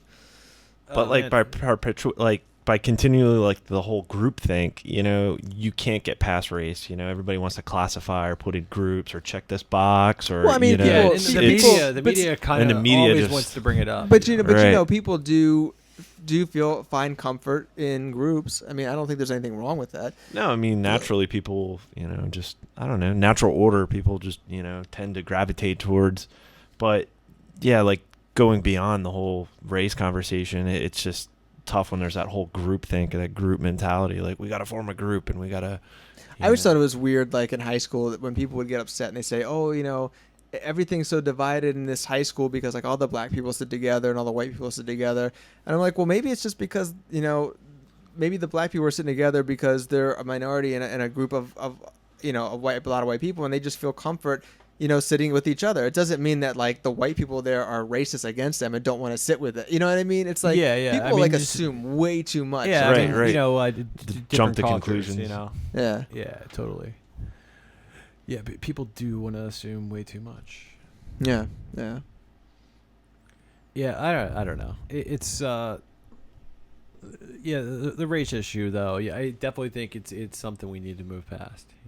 It's The best thing to do, really, and Ice-T said this, which is very prophetic, because it's Ice-T, that really just all like black and brown and tan and yellow white people should get together and just fuck a lot and just mix up everything, so that at that point like everyone's all mixed, and then you really can't be racist because like everyone's got something else. no. I've said that so many times. Like, Oh, so you're ripping off Ice-T now? no, I've said it before I ever heard that Ice-T said it. I think it's great. Anytime people like date or get married outside of their race. Just because just ending like these differences. Well, it's interesting. I think it was last week was the anniversary of some court case where they said that it was finally legal for black people and white people to marry. Because I guess it was Wow. 50 or 60 years ago, different races weren't allowed to marry in certain states. Yeah, that's how a lot of like licensing laws came about. Like marriage licenses. Yeah. Yeah, because of the My wife's half Asian, man. So that means back then I couldn't have married my wife. Wow. Possibly. I mean, the whole licensing laws came about for racist reasons or for health reasons because of a lot of the immigration. So it's like, Right. why should I seek consent from the state to Or sign a contract with another individual? yeah, but- or they might have used like the health reasons to advance the racist reasons. Right. Exactly. Yeah. Exactly. Yeah. Yeah. Because they couldn't flat out say it. So. You can say whatever you want, man. So. Yeah, totally. So Well, that's yeah. how those things always come out, right? I mean, it's always Yeah. like anything that comes out of a something that's run by the state.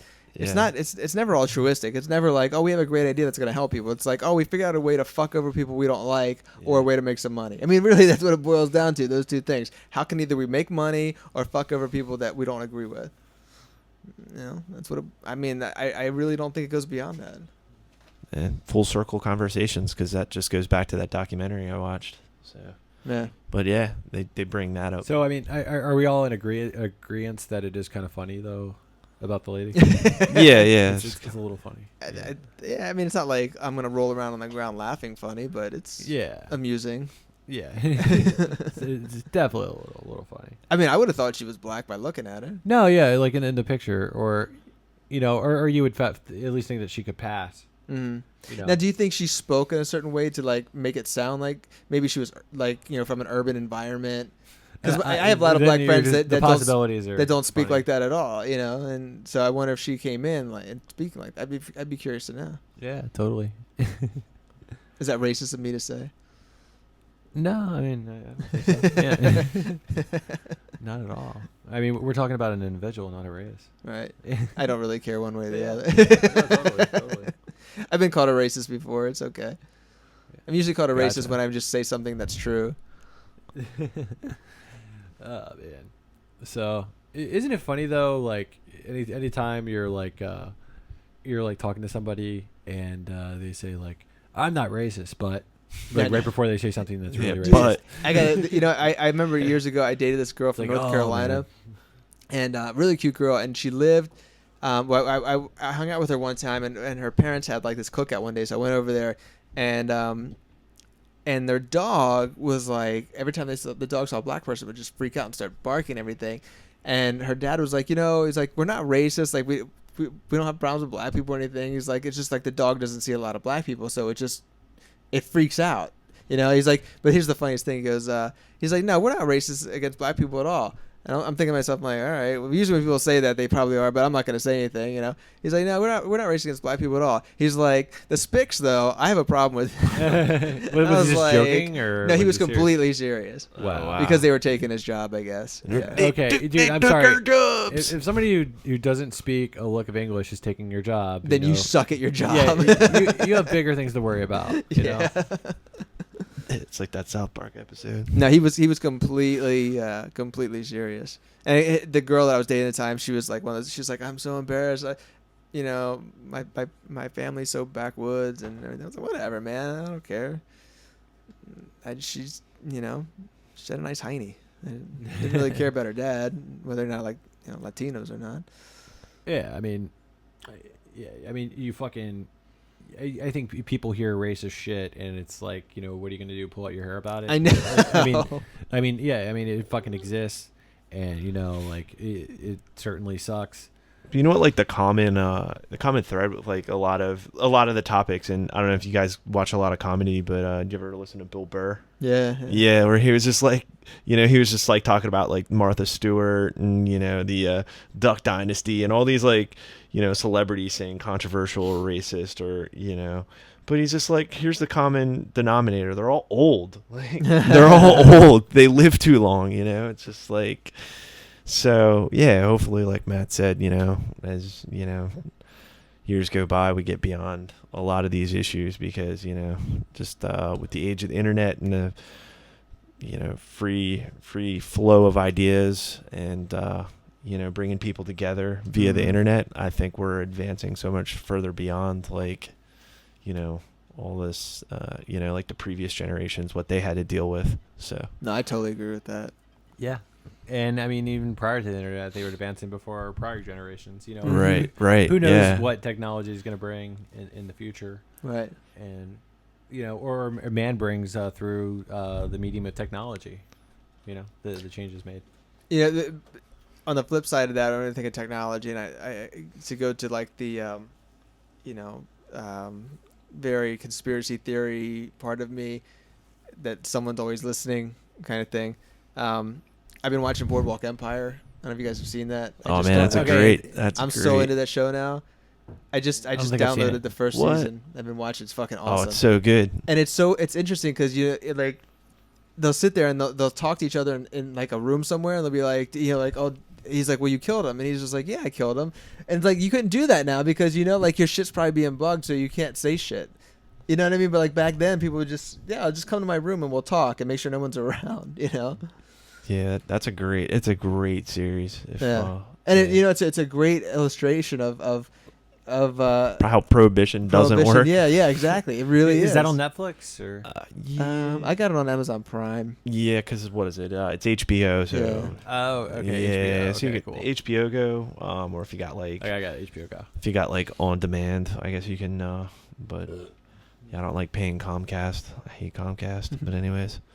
But fun. but yeah, like the prohibition thing is it's very Definitely. interesting because it's the prohibition of alcohol, and you watch how things happen, and like the whole series starts off with like, we're so excited because they're making alcohol illegal, we're gonna make so much fucking money, like, you know, Right. like that's what, you know, they go to the criminals first, like, we're gonna get fucking rich, this is awesome.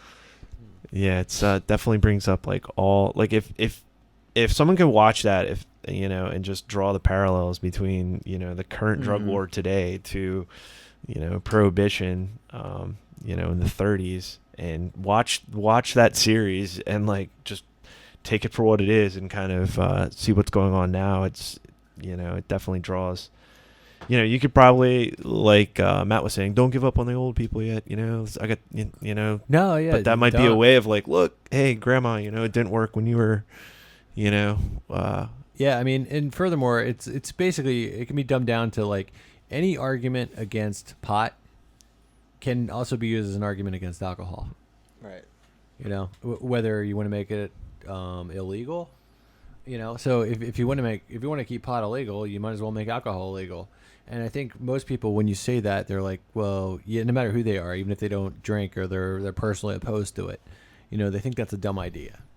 Right. Well, I have also found that people that tend to be against ending prohibition against marijuana, when you bring up, especially Republicans, if you start talking about use for medicinal purposes, and you actually show them instances and real case studies of how it's helped a lot of people, especially kids, you know, like it tugs at their heartstrings. They're like, yeah, maybe you're right. I mean, it's like, maybe it's okay for medicinal purposes. I mean, I think it should be for both, but I mean, if you could just you know, baby steps, you know. Yeah, incrementalism. Yeah, totally.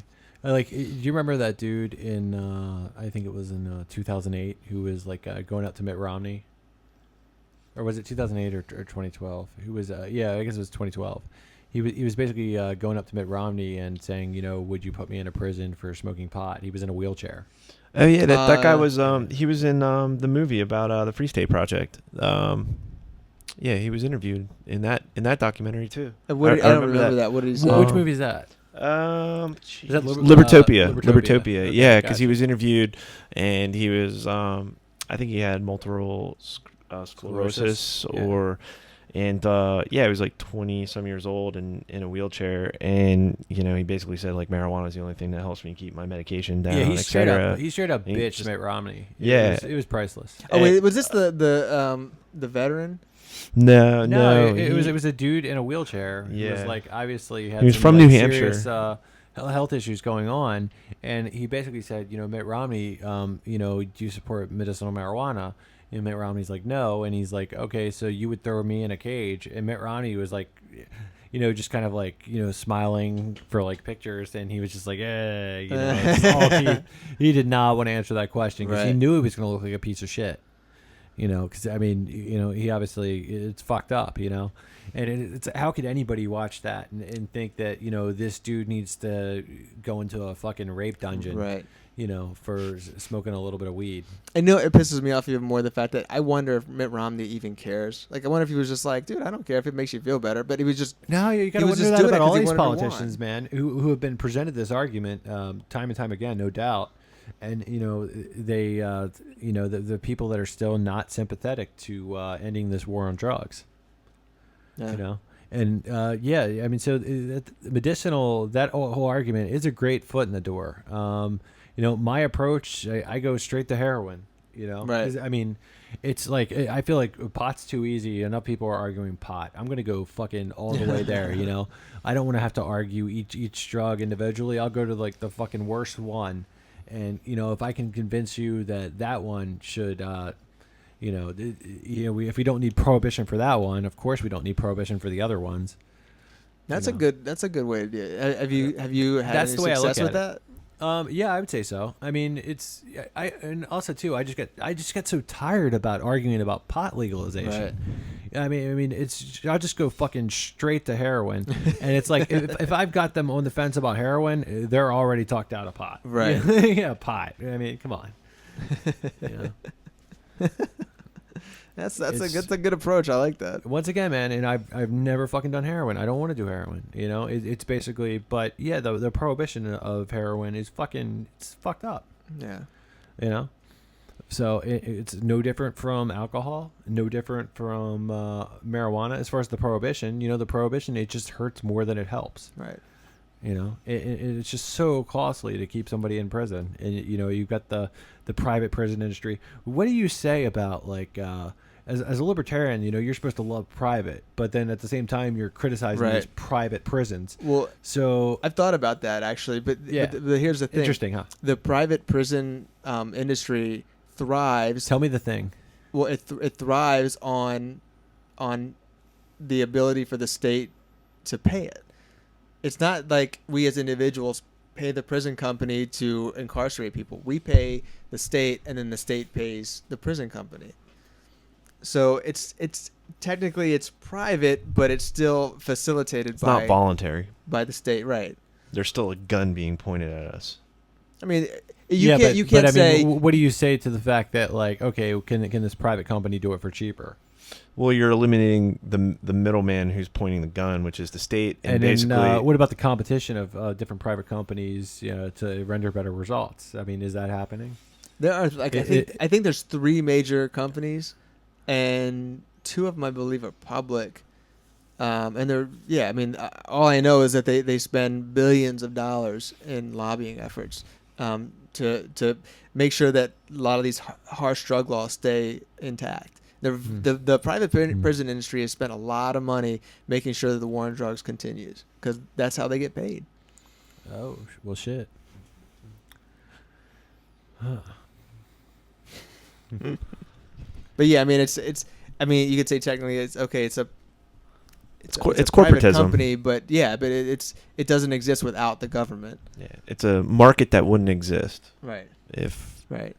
you eliminate the state. Now imagine, not that I'm saying this would happen, but imagine for a moment if you had a small community of, like, say 1,000 people, and they had their own voluntary system of checks and balances and laws, and they had built their own prison system or jail system where people in the community decide whether or not they're gonna facilitate this thing. You know what I mean? And they come up with their own laws, and what I mean, it's a little different. I can't say that would actually happen, but it's less of a situation where the prison company makes money as long as everyone is breaking laws that the state comes up with. So the prison company says, I want you, politician XYZ, to make sure that these laws are in place, because if they are, then we can keep getting inventory and getting paid. And then if we get paid, you get paid. Yeah, sir. You know what I'm saying? Yeah, you're trying to get paid, y'all. Yeah, you're definitely gonna Juggaloo. Okay. Yeah, you're definitely gonna have, and then you're gonna continue. It's a vicious cycle, because you're gonna continually have politicians running on, I'm gonna be tough on crime, and I'm gonna be tough on drugs. I'm gonna be, one strike and you're out. That's how O'Malley was, right? When he was mayor, he was just like, what did they call it? No, what was the thing? Yeah, it's so crazy too when you think so about it, because it's like it amazes me, because, like, dude, if you talk to, like, I know a fair amount of Republicans, just like, I mean, I'm from Baltimore, so I also know a fair amount of liberals. I also have the pleasure of knowing a lot of libertarians, but I'll talk to some Republicans, and they'll acknowledge that the war on drugs is on the go. You know what I mean? It's on its way out the door. We've made some advances, with legalized pot in quite a few places, and reducing mandatory minimums, and I think society as a whole is just acknowledged that it's fucked up. So it's like, but then you've got Republicans like Chris Christie, saying that they'll do everything to, like, enforce marijuana prohibition again. And it's like, dude, the Republicans that I talk to, they acknowledge that shit's out the door. That shit's not the fucking future. Right. I think everybody knows that that's not the fucking future. We're on the road to just taxing marijuana like alcohol. That seems like that's in the new future. Whether you like that or not, personally, personally, I think, marijuana should be like have less regulation than fucking tomatoes. You should be able to fucking grow it all over the place. Whatever, who cares? It's if you get pulled over with a tractor trailer full of it, so what? I mean, it's not going to kill anybody. It's never killed anybody. But you know what has? The prohibition of marijuana and prohibition of other drugs and prohibition of alcohol and prohibition of anything. That's the worst part about it is the prohibition. So it just blows my mind when Chris Christie is going to say that he's going to do this, because it's like, really, who's voting for this? Yeah, it's most people aren't. It's just the incentives. It's been proven that more people are are in favor of taxing marijuana like alcohol and ending the prohibition of it than people who want to keep these laws. So it's like, how does Chris Christie or the Republicans, how do they think they're ever going to win with that being their stance? Yeah, I don't know. Because maybe he doesn't give a shit that he's going to win. I mean, maybe he's just knowing that he knows he's not going to win, and then figures, but I'm going to get a lot of money if I really fight to keep the drug war in place. Well, maybe that's what he's thinking. Well, he was a former prosecutor. That's a very probable idea. Well, he was a former prosecutor. So who does he have in his camp? Who's funding his campaign? People that want to keep these laws in place to make profit, and then also you got to look at the other quarter. Well, you talk to some Republicans. What's the first thing when you talk about legalizing drugs? Some of them are like, "Oh my God, what about the children, the kids? Oh no, they'll just be kids doing drugs everywhere." So, and they cite like, "Oh, because they're so religious and so moral that, oh gosh, we can't have this." And it's like, well, if you are so religious and so moral, shouldn't you be able to teach your children not to partake in said substances, or shouldn't they be able to make up their mind? So when you have people like Chris Christie, he's trying to get these people in his camp, right? Because the Republican Party, let's face it, the numbers are dwindling. And those same Republicans that'll admit that the country's not going that way. They'll also admit that okay, do you think gay marriage is going to be illegal? Do you think that's where we're heading? Yeah, they believe that's where we're going. You know what I mean? But I mean, it's basically they're just like knuckle dragging on these issues, and they're essentially they're freedom issues. Yeah. I mean, of course, as a libertarian, I've said before, it's like they're based. I think the best thing is to get the state out of marriage altogether. But as long as we're going to have the state in marriage, I think that it should all be fair. And I think a church should marry whoever they want. Right. And it should be a religious institution more than a government institution. Let's separate church from state here. It's a religious institution traditionally. But that doesn't keep people in groups and in their camps and in their tribal mentalities, and that's not good for the system. Well, yeah, I mean, the state's going to love marriage. People are locked into a contract, and then people are locked into a contract for buying a house, or you're locked into these contracts, and you're like locked into the machine. You're a cog. You're paying in. They love those things. Oh yeah. So they've definitely quicker we can get you in a line. Yeah, exactly, man. Totally get you in that rat race. Get you in that cage, spinning that wheel. Get into debt. Yep. Exactly. So. Yeah. So. What were you about to say? No, it's cool. Okay, guys. So I guess that's it for tonight. And we'll see you guys next week. Have a good one. What's your plan for tomorrow? Are you a leader or will you follow? Are you a fighter or will you cower? It's our time to take back the power. What's your plan for tomorrow? Are you a leader or will you follow? Are you a fighter or will you cower? It's our time to take back the power. What you gonna do when they show up in black suits on your street in army boots? And then silence you. What you gonna say when they strip your rights away and the tax man makes you pay for every bit of sweat you bled today? We don't need to run and hide. We won't be pushed off to the side. What's your plan for tomorrow? Are you a leader or will you follow? Are you a fighter or will you cower? It's our time to take back the power. What's your plan for tomorrow? Are you a leader?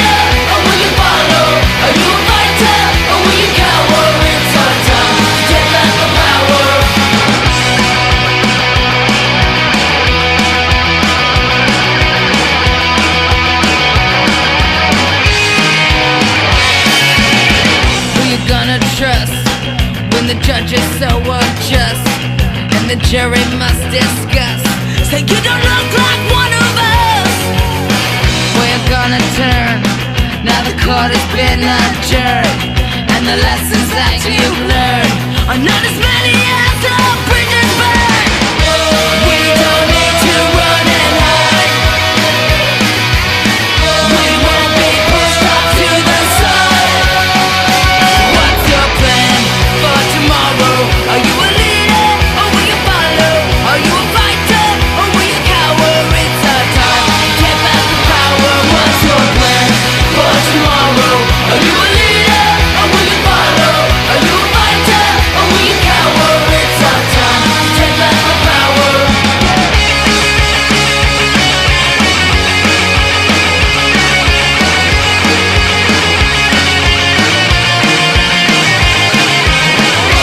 We don't need to run and hide. We won't be pushed off to the side. What's your plan for tomorrow? Are you a leader or will you follow? Are you a fighter or will you cower? It's our time